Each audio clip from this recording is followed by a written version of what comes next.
No final do século XIX, uma nova classe imigrante surge no Brasil para substituir o trabalho escravo. Ávidos empreendedores buscam maneiras de suprir o novo mercado. Veja, produto de primeira. Controlando a manufatura e o comércio de seus produtos, um desses empreendedores torna-se um dos homens mais ricos e poderosos do Brasil.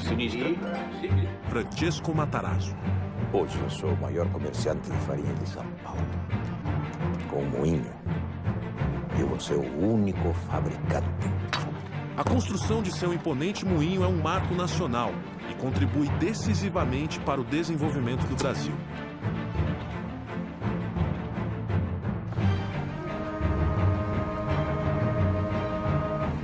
Enquanto Matarazzo dá início à indústria, um ambicioso norte-americano chega ao Rio de Janeiro com planos de mudar o país. Seu nome?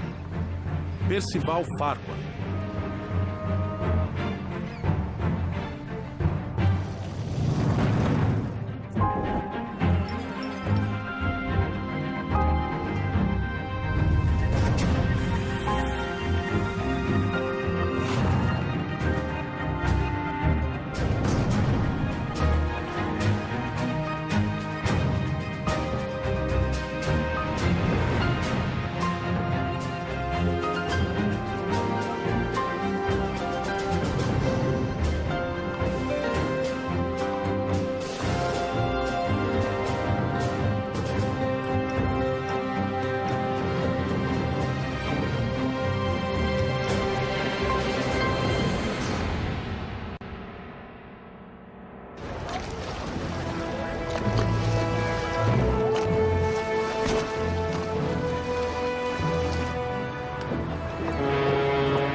Sr. Farquhar, o senhor está atrasado.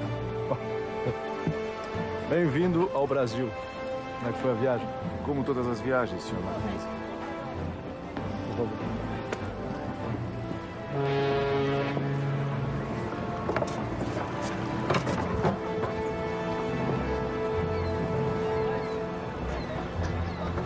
Então, essa coisa precária é o porto da capital do Brasil. Pois prepare-se. O restante desse país será uma surpresa mais desagradável ainda. Ótimo. Ótimo. Onde falta estrutura, Sr. Mackenzie, sobra oportunidade.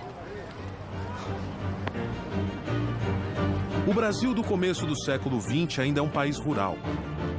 A infraestrutura é incipiente e a integração do território é precária. Até mesmo na capital da República, os serviços públicos são obsoletos. O Rio de Janeiro ainda não tem energia elétrica. É para mudar isso que Farquhar se associa à empresa canadense Light and Power. Junto a Alexander Mackenzie, ele inicia um plano de eletrificação do Rio de Janeiro. Aí que aparece o papel de um empresário novo que busca, junto à Light, chegar ao Brasil, e a Light precisava disso para expandir o seu negócio para o Rio de Janeiro. E, por outro lado, vai enfrentar um grupo que é um grupo poderoso, mas que é relativamente novo no setor elétrico. Sr. Eduardo, é um prazer recebê-lo. Por favor, fique à vontade. Guilherme, meu filho. Guilherme, Sr. Guilherme. Por favor, fique à vontade. Senhores, eu pedi essa reunião para que acabássemos de uma vez por todas com esses conflitos absurdos. E como o senhor faria isso, Sr. Farquhar? É simples. Eu quero colocar a família Guinea no projeto da Companhia Light. Vamos eletrificar o Rio de Janeiro juntos. Vocês seriam contratados como empreiteiros da Light. Ficariam responsáveis por construir toda a infraestrutura do projeto. Não. Perdão? A nossa resposta é não. O Rio de Janeiro não precisa do senhor, Mr. Farquhar. O plano da Companhia Light está enfrentando a oposição de uma tradicional e poderosa família carioca, a família Guinea. O grande negócio deles, e isso tornava-os realmente um conglomerado importante, era o Porto de Santos. Toda a força motriz do porto seria elétrica. Então, isso vai fazer com que eles pulassem para o ramo elétrico, inicialmente para suprir as necessidades do porto. Depois eles vão perceber aquilo como um ótimo filão para outros ganhos, né? O progresso chegará ao Rio de Janeiro com ou sem vocês? Acho que não vai ser tão simples assim. É bem provável que o senhor não tenha conhecimento do decreto antimonopólio?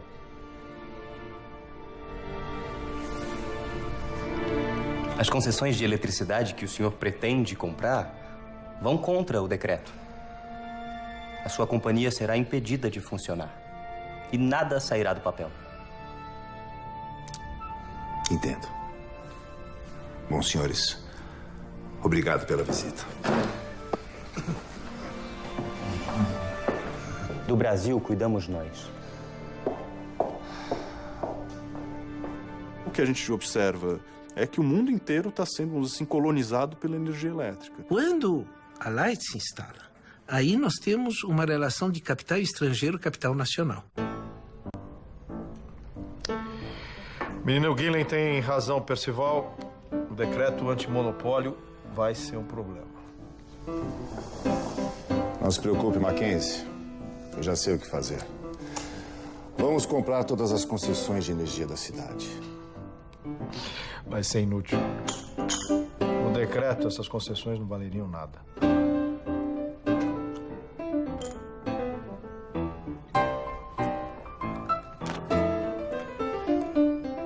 Full House.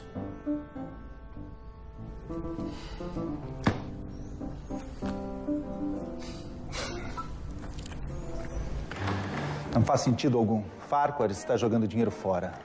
Eu sei, mas o governo brasileiro precisa ficar alerta.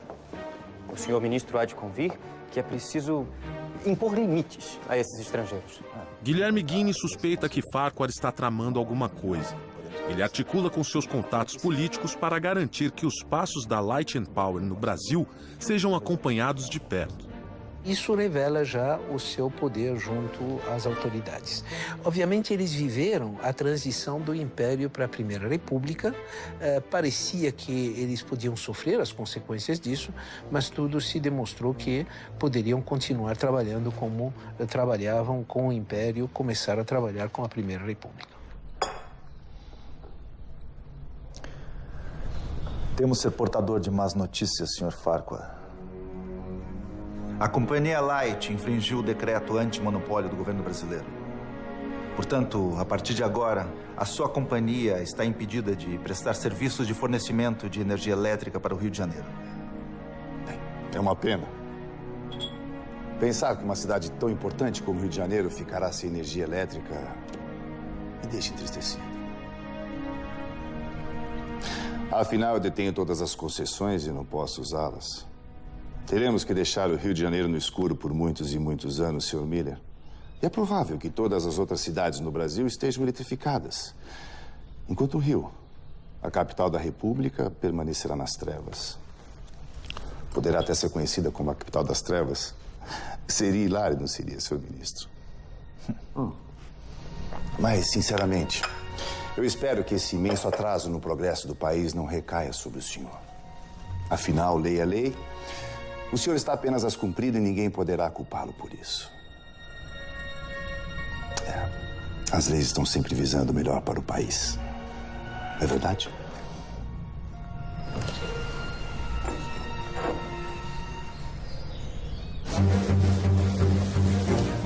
Senhoras e senhores, muito obrigado pela presença de vocês aqui hoje.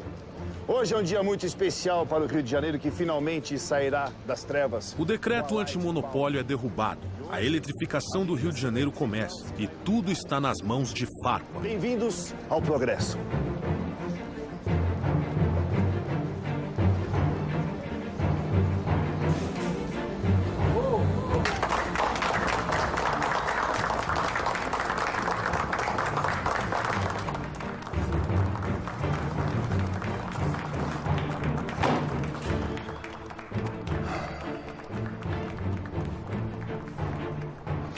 Homens como Farquhar podem tudo, inclusive destruir a nossa família.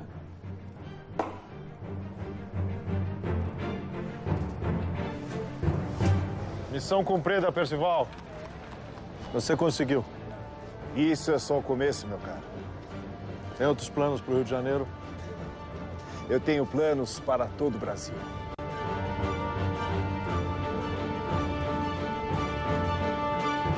Percival Farquhar chega ao Rio de Janeiro em 1905, atraído por oportunidades de negócio que um país sem infraestrutura proporciona. Onde falta estrutura, Sr. Mackenzie, sobra oportunidade. Seu primeiro projeto é eletrificar o Rio de Janeiro através da Light and Power Company. Mas seus planos esbarram no nacionalismo de um ambicioso jovem brasileiro, Guilherme Guinle. Do Brasil cuidamos nós. Com o poder de seu dinheiro, Farquhar consegue contornar as leis antitruste locais e dá início à eletrificação do Rio de Janeiro. E esse é apenas o primeiro passo do grande plano que o americano tem para o Brasil.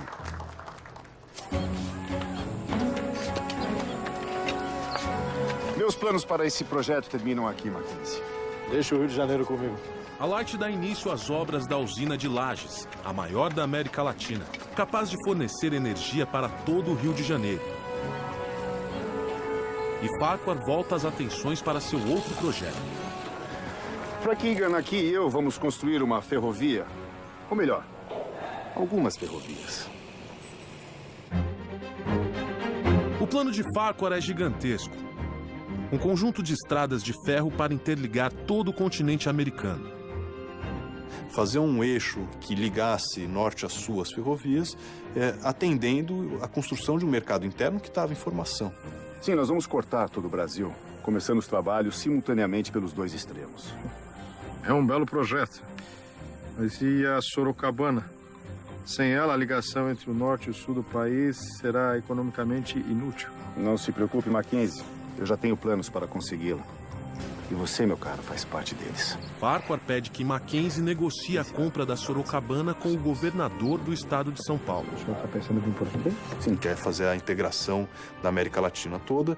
E a ferrovia Sorocabana, por atender uma região importante do estado de São Paulo e fazer a sua ligação com o sul do Brasil, seria estratégica nesse sentido.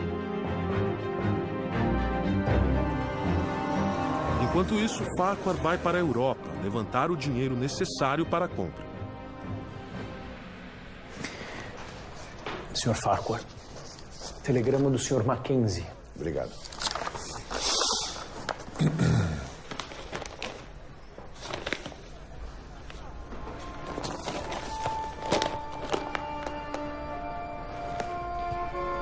Algum problema, senhor?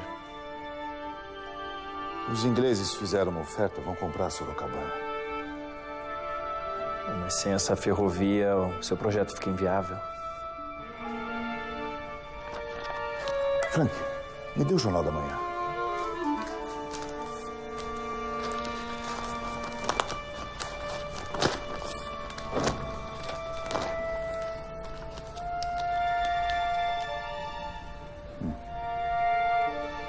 O emissário está vindo para Londres de navio para fazer a proposta. Estará chegando em 2 semanas.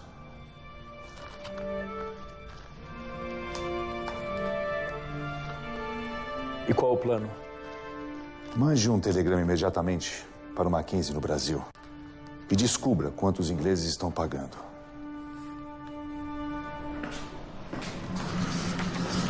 Conseguiu?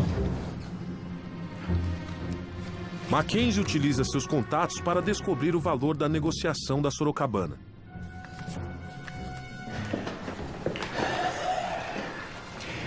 Os ingleses estão oferecendo 2 milhões de libras, Sr. Farquhar. Vamos cobrir a oferta. Mas é muito dinheiro. E o senhor tem apenas 2 semanas para consegui-lo. É impossível. Não é possível, não para mim, Frank. Se eu não conseguir a Sorocabana, eu não tenho nada. Tem muita gente que tem muito medo de errar e não faz nada. Eu sou da teoria seguinte, eu prefiro dar 10 tiros e errar 3. O Wall Street já está em pleno funcionamento. Nós já temos um sistema industrial, financeiro, comercial muito complexo. Farquhar consegue quase todo o dinheiro. Mas ainda falta uma parte. E só lhe resta uma opção. O Banco da Escócia.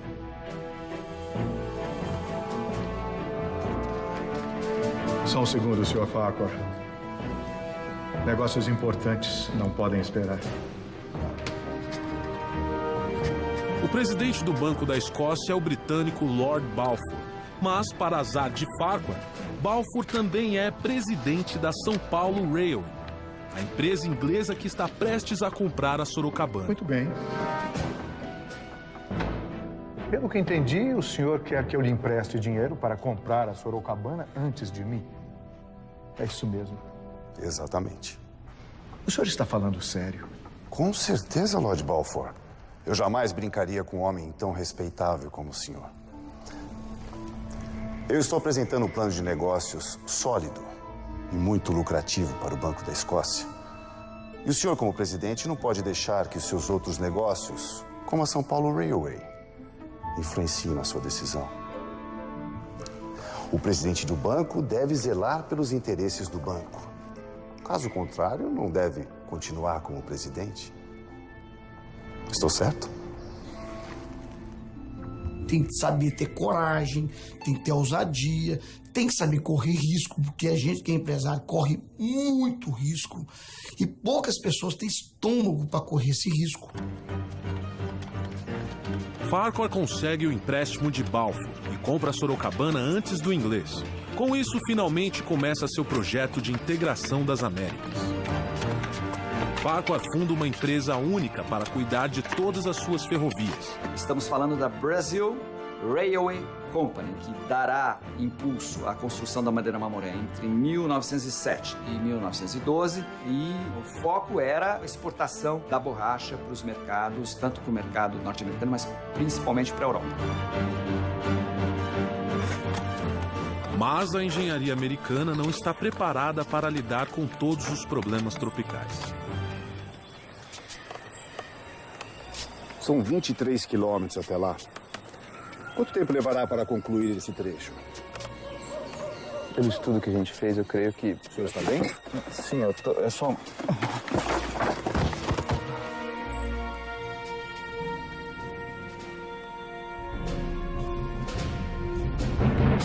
Belo projeto. Percival Farquhar dá início à grande obra de sua vida. Uma malha ferroviária integrando as Américas. Nós vamos cortar todo o Brasil, começando os trabalhos simultaneamente pelos dois extremos. Mas a impossibilidade de conseguir a concessão da ferrovia Sorocabana quase coloca tudo a perder. Com sua habilidade de levantar capitais, Farquhar consegue comprar a Sorocabana e inicia as obras da sua grande ferrovia.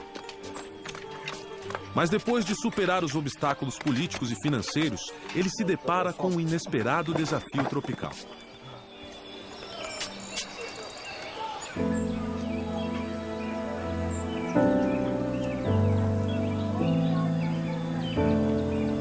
Fique tranquilo, Sr. Farquhar.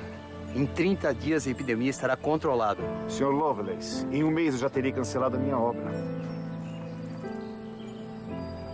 Uma epidemia de febre amarela atinge as obras da ferrovia Madeira Mamoré. Nós estamos falando de uma floresta, né, tropical, úmida, de condições difíceis do ponto de vista da permanência. Centenas de trabalhadores são contaminados, provocando grandes atrasos. O que acha? Sr. Farquhar, estamos enfrentando problemas. Problemas com a malária. Malária aqui também? Não aqui, senhor. No Rio de Janeiro. Sim, Frank. Mas o que eu tenho a ver com isso?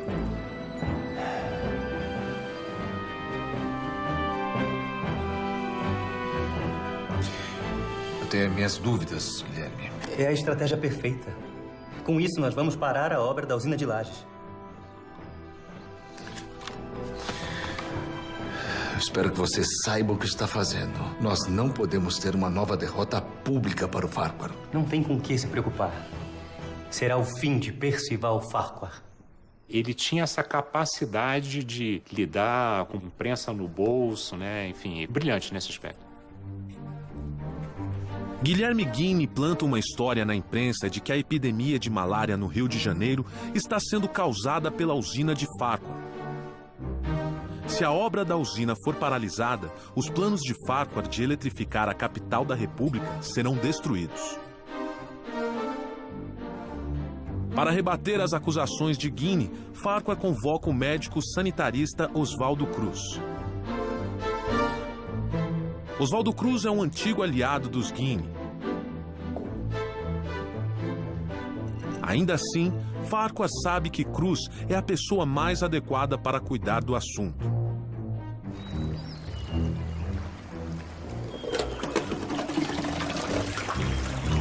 As obras são paralisadas até que o veredito seja dado pelo sanitarista. Oswaldo Cruz pede alguns dias para fazer uma análise completa do local. O parecer de Oswaldo Cruz vai decidir o destino da usina e dos negócios de Farquhar no Brasil.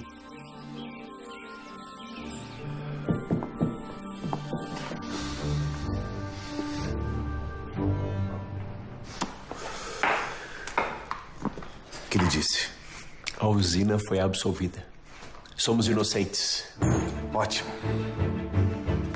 Obrigado por essa notícia hoje. Prazer, Sr. Farquhar. É inacreditável. Eu não consigo entender por que Oswaldo Cruz nos trairia dessa forma. Ele não traiu ninguém. Oswaldo Cruz fez o que tinha que fazer. Chega de jogar o nome da nossa família na lama.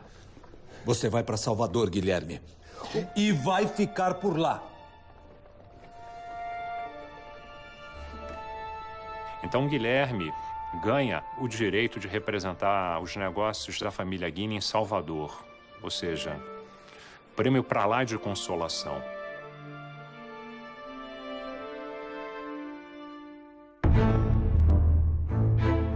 Com o veredito favorável de Oswaldo Cruz, as obras são retomadas em ritmo acelerado. Meses depois, fica pronta a usina de Lages, que vai fornecer energia para toda a cidade do Rio de Janeiro.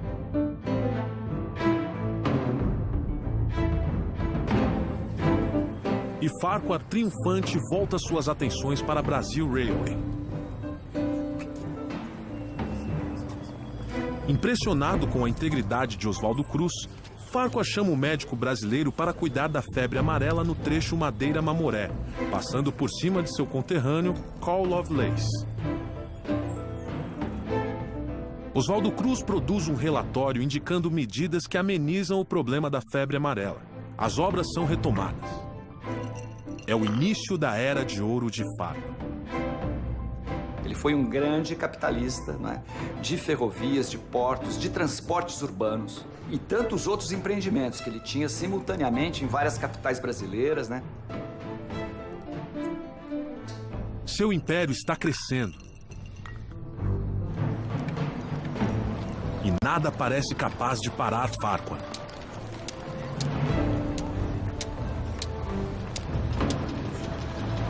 Até que um golpe do destino muda tudo.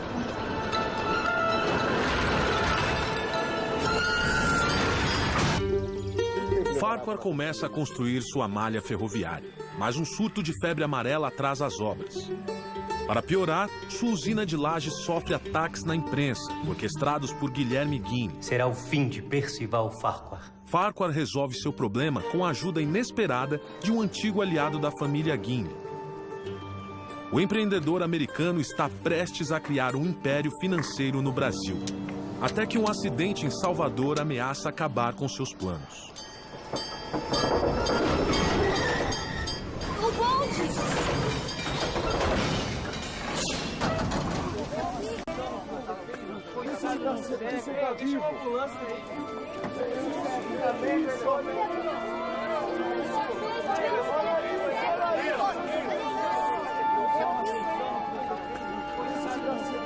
Um cego morre atravessando a rua em Salvador e o bonde que o atropelou é operado pela Bahia Tramway, uma empresa de Percival Farquhar.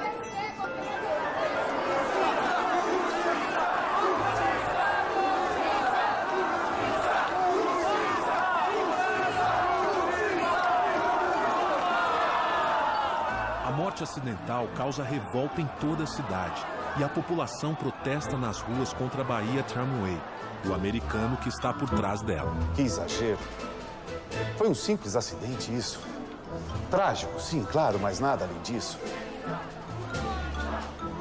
Farquhar se reúne com o ministro das Relações Exteriores, o Barão do Rio Branco, em busca de uma solução para o caso.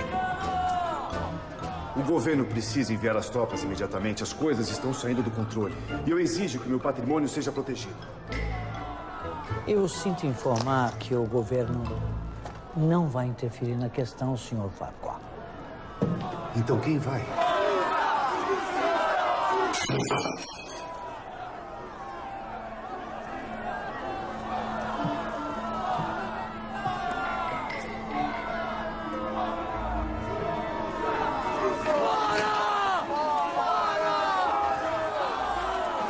E um homem espera que a revolta ganhe proporções ainda maiores.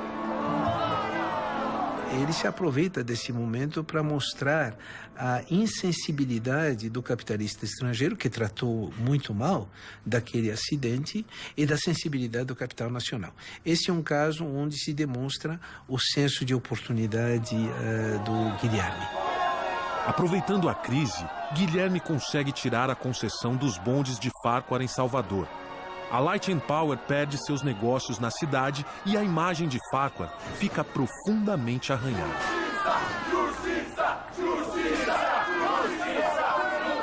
A Light entra com processo contra o município para reaver então esses bens que teriam sido depredados nesses dias de comoção.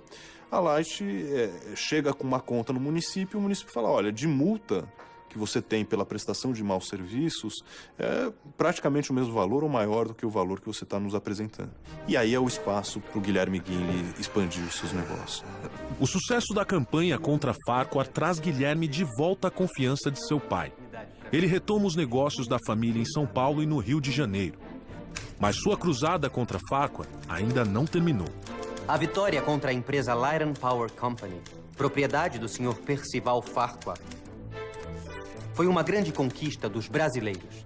Está mais do que claro que os investidores estrangeiros vêm para cá apenas para se beneficiarem às custas da população.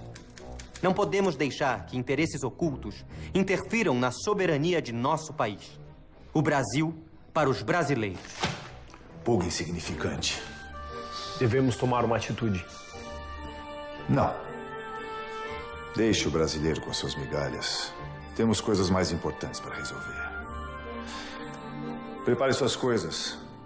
Vamos voltar para Brasil Railway.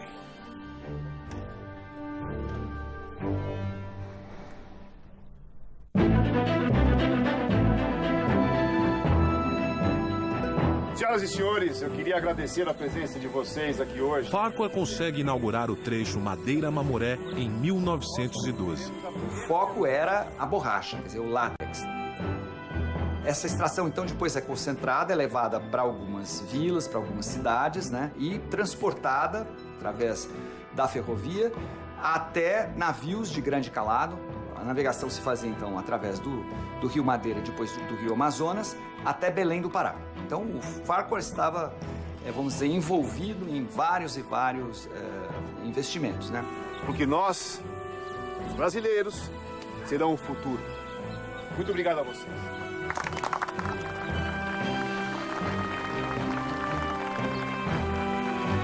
O sonho de uma malha ferroviária pan-americana finalmente está se tornando realidade. A Brasil Railway já detém 5.000 quilômetros de ferrovias na América Latina e planos para mais 4.000 quilômetros estão em andamento.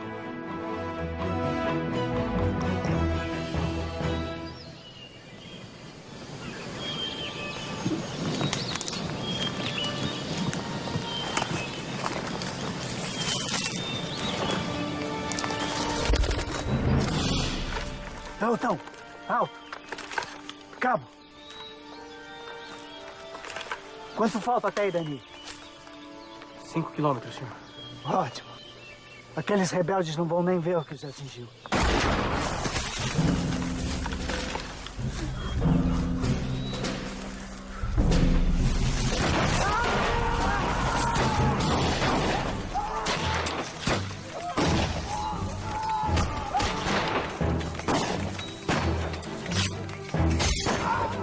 Mas antes que Farquhar possa alcançar seu grande objetivo, uma revolta no sul do país cruza seu caminho. Estoura uma guerra civil e no centro dela está a Brasil Railway. Um dos bondes de Percival Farquhar atropela um cego em Salvador, causando uma revolta anti-americana na cidade. Insuflada por Guilherme Guinle, a sociedade baiana exige a punição de Farquhar, que é expulso da cidade. Guilherme retorna vitorioso para o Rio de Janeiro, pronto para continuar atacando o americano. Farquhar abandona o Rio e retoma os trabalhos da Brazil Railway, visando completar a ligação das Américas. Mas um conflito no sul do Brasil coloca em xeque seu sonho de controlar os meios de transporte de todo o continente.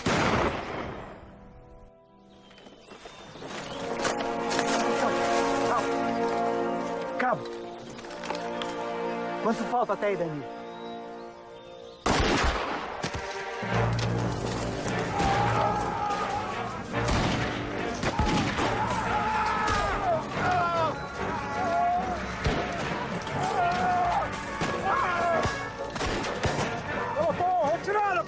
Retirada! Vamos!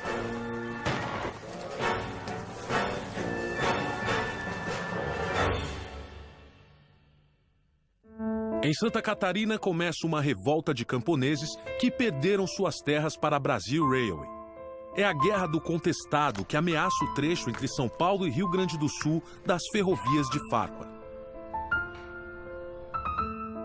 Com a companhia ferroviária, que é a Brazil Railway, que é todinha coordenada, né, por técnicos e engenheiros que vêm dos Estados Unidos e da Alemanha, né, você tem ali um controle sobre os territórios e uma invasão sobre as terras indígenas, sobre as terras camponesas, que vão sendo empurrados e que se organizam para defender sua terra e reagem, né, chamando os seus valores, a sua religiosidade.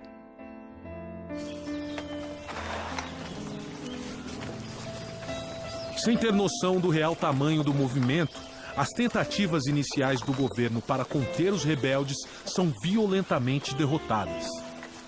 Fica claro que essa será uma guerra difícil e sangrenta.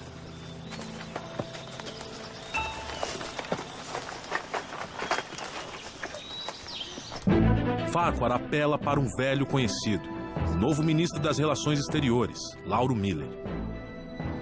Nós estamos negociando, mas a situação é delicada. Não me interessa.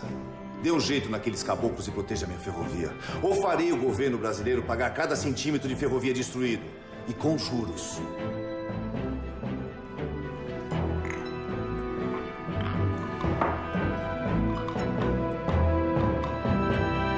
Lauro Miller ajuda Farquhar enviando tropas federais para reprimir a revolta.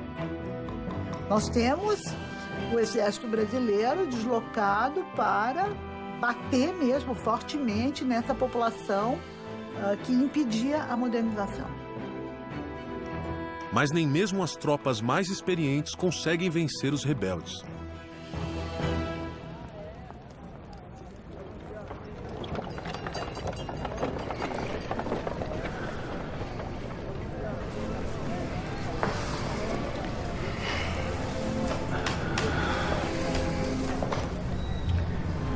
Seu pai foi um bom homem, Guilherme. Eduardo Palacin Guinle morre em 1912, deixando a chefia da família para Guilherme. Eu só lamento que ele não esteja aqui para ver a queda de Percival Farquhar. A partir de amanhã, serão tornadas públicas as atrocidades que têm acontecido no sul do país. É inadmissível que o governo brasileiro envie tropas contra o seu próprio povo em favor de uma empresa estrangeira. O golpe será certeiro, senhor ministro. E eu espero que o senhor esteja do lado certo quando o golpe ocorrer. A campanha de Guinle apontando as injustiças da Guerra do Contestado faz efeito. A opinião pública no Brasil se volta contra Farquhar. Para piorar a situação, a Malásia entra no mercado mundial da borracha e se torna um concorrente fatal para os negócios de Farquhar no norte do Brasil.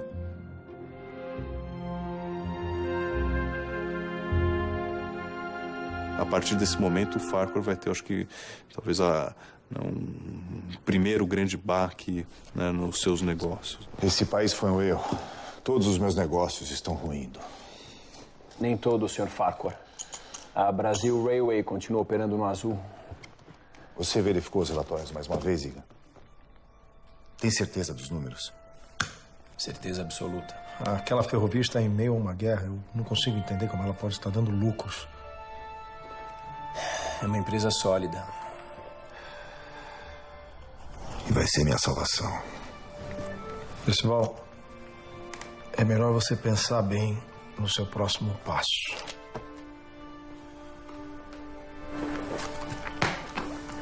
E as cartas, filha? A receita do sucesso é ter coragem de, em um momento difícil, você continuar a luta, porque não vai ser só momentos bons. Em São Paulo, os empreendimentos de Francesco Matarazzo continuam crescendo. Ele funda a Indústrias Reunidas Fábricas Matarazzo, que engloba todos os seus negócios. Com a idade avançando, ele começa a pensar na aposentadoria e trata de preparar um sucessor. Eu tenho a honra de anunciar que meu filho Hermelino é agora o diretor-geral das Indústrias Reunidas Fábricas Matarazzo.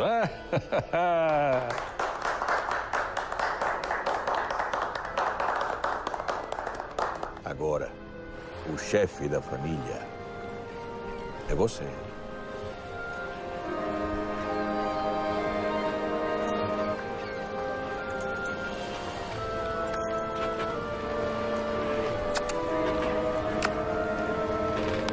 Francesco decide viajar para sua terra natal, a Itália, buscando descansar das demandas de seu império.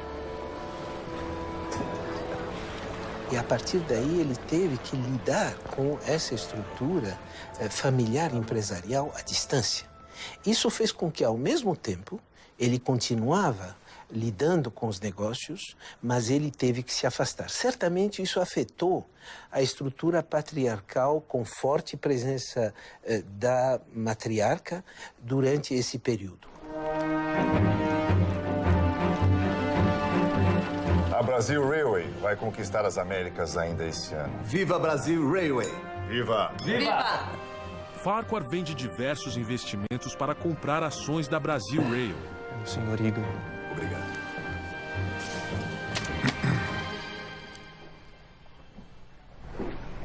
Algum problema, Percival? Não. Tudo bem, o jantar está servido. Bom apetite a todos. Obrigado. Egan havia mentido nos relatórios financeiros. A Brasil Railway está quebrada. Farquhar dá sua última cartada e tenta empréstimos na Europa para salvar seu império. O Farquhar, ele tinha uma capacidade de convencimento dos investidores estrangeiros, então nos mercados em Paris, em Londres, em Nova York. O Brasil sempre teve um grande problema na área de investimento, né? Então você tem que ser criativo, inovador para poder conseguir financiamento. Com a promessa de um empréstimo, Farquhar retorna ao Brasil. Bom rever um velho amigo nesses novos tempos. Voltei para recomeçar. Então você não ficou sabendo? O quê? A guerra começou.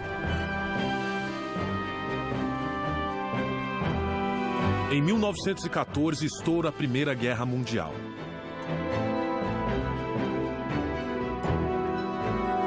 O conflito abala a economia mundial e o empréstimo de Farquhar é imediatamente cancelado. O americano que veio para o Brasil construir o império agora não tem nada.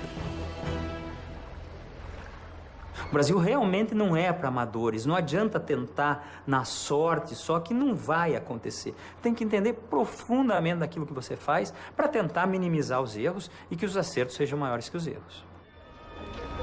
Guilherme fica satisfeito de ver Farquhar fracassar no Brasil. Mas ele não tem tempo de comemorar. Devido à guerra, o Porto de Santos perde muito movimento. O principal investimento da família Guinle entra em crise.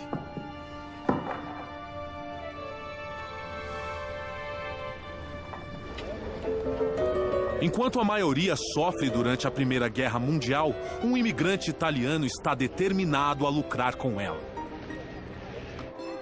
Giuseppe Martinelli chegou ao Brasil pobre, mas cheio de ambição. Em alguns anos, fez fortuna no país, importando principalmente bebidas.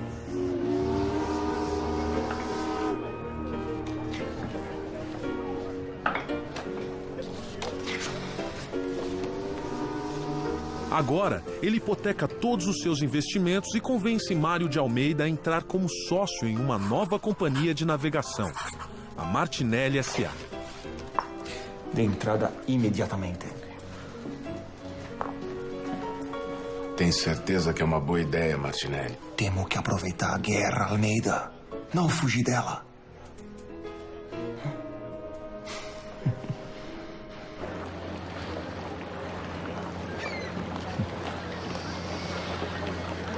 Esses navios já foram uma mina de ouro e agora ficaram inúteis. Esse país pode te destruir, Sr. Martinelli. Ou te deixar rico, se você souber jogar as suas cartas. O que o senhor pretende fazer com os navios? Você sabe que eles não foram feitos para o mar. Eu sei. Nós estamos muito longe do Rio Madeira. Eu não vou navegar pelo Rio Madeira. Eu vou atravessar o Atlântico.